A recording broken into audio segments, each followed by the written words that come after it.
Oke, Assalamualaikum warahmatullahi wabarakatuh. Bertemu lagi dengan saya, Nadar Saputra. Ya, how are you today? Bagaimana kegiatanmu sehari-hari? Saya yakin, ya begitu-begitu saja. Memang hidup ini kadang sulit, kadang mudah, gitu kan ya. Kadang ada yang tertekan, kadang ada yang senang. Ya, semoga dengan hidup yang kita jalani ini bisa membawa kesuksesan kita di masa depan.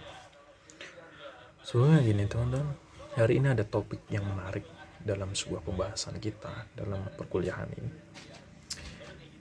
Pada minggu ini kita akan membahas tentang komunikasi interaktif, teman-teman. Seni komunikasi interaktif.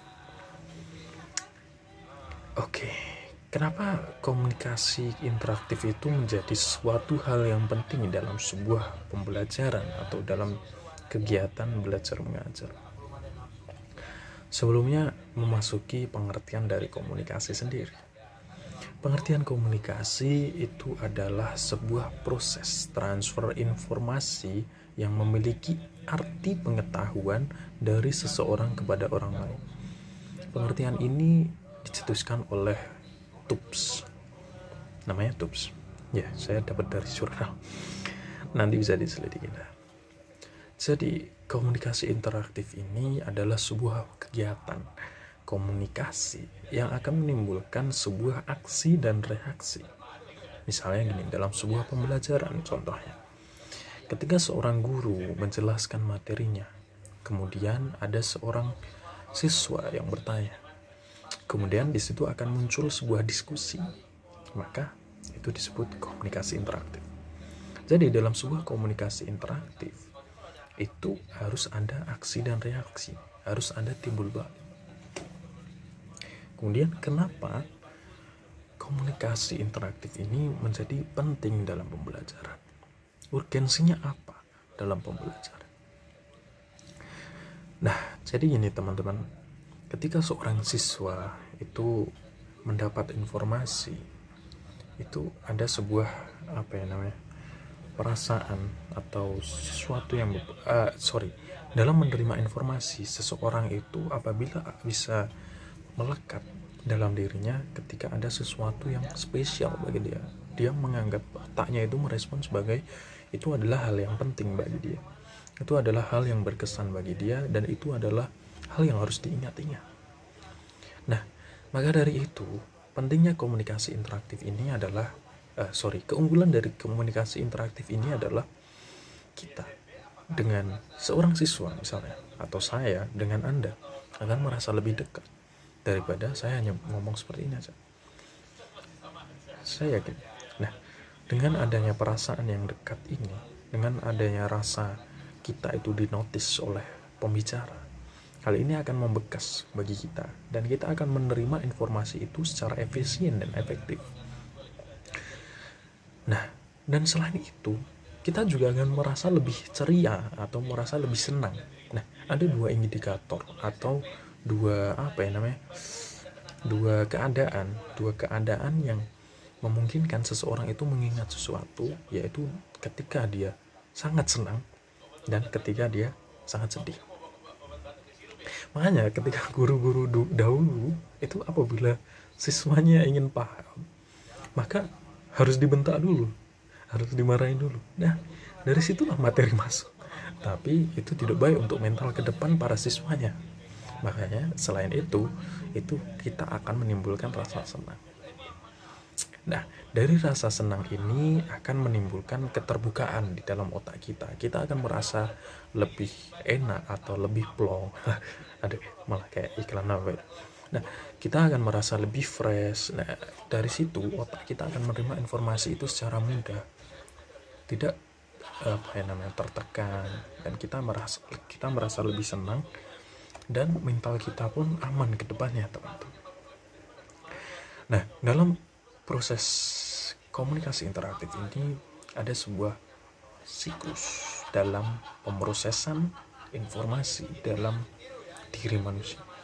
Yang pertama itu adalah rangsangan. Rangsangan di sini maksudnya gimana? Rangsangan di sini adalah ketika di awal, misalnya kita dalam sebuah pembelajaran, kita harus memberikan stimulus terlebih dahulu kepada siswa. Kita harus mengkaitkan dengan hal-hal yang misalnya dalam kehidupan sehari-hari atau yang berkaitan dengan sama dengan latar belakang mereka. Misalnya saya ini berbicara komunikasi interaktif dalam konteks pendidikan atau dalam konteks seorang guru. Tentunya hal ini sangat penting kan bagi teman-teman. Kalau saya ngomong dalam pendidikan tapi saya ngomong kepada dokter, hal itu nggak akan penting bagi mereka. Yaitu cuman hanya sekedar informasi saja, dan mereka bisa saja lupa ketika hal itu tidak dianggap penting. Nah, dari stimulus ini akan membuka pikiran mereka, akan membuka ibaratnya kayak pintu lah. Kita sudah bisa mengetuk pintu mereka dan kita bisa mulai masuk ke dalam sebuah materi. Nah, ketika kita sudah memberikan stimulus atau rangsangan kepada para siswa, maka akan ada sebuah proses penerimaan. Proses penerimaan ini akan diterima oleh indera. Bukan indera siapa yang namanya indera, tapi indera perasa manusia. Indera itu akan diterima oleh telinga atau indera pendengaran dan juga melihat, indera penglihatan. Ketika mendengar, maka ya tentunya informasi yang disampaikan secara lisan, dan ketika menggunakan penglihatan, maka ya yang dilihat itu adalah sebuah sebuah gambar kah, atau sikap seorang guru kepada seorang guru sebagai suri toladan terhadap murid. Nah, itu adalah proses informasi yang akan diolah oleh indera. Ketika indera ini sudah menyangkap informasi-informasi tadi, maka akan menimbulkan proses resepsi atau persepsi.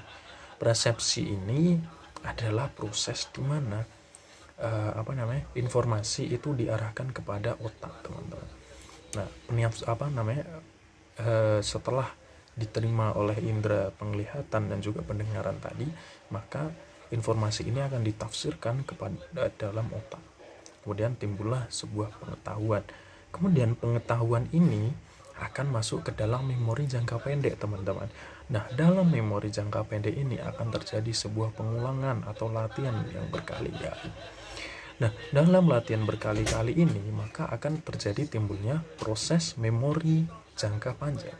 Memori jangka panjang ini adalah sebuah proses di mana informasi itu akan tertanam atau menjadi sebuah pengkodean atau penyimpanan dalam informasi atau dalam otak manusia itu.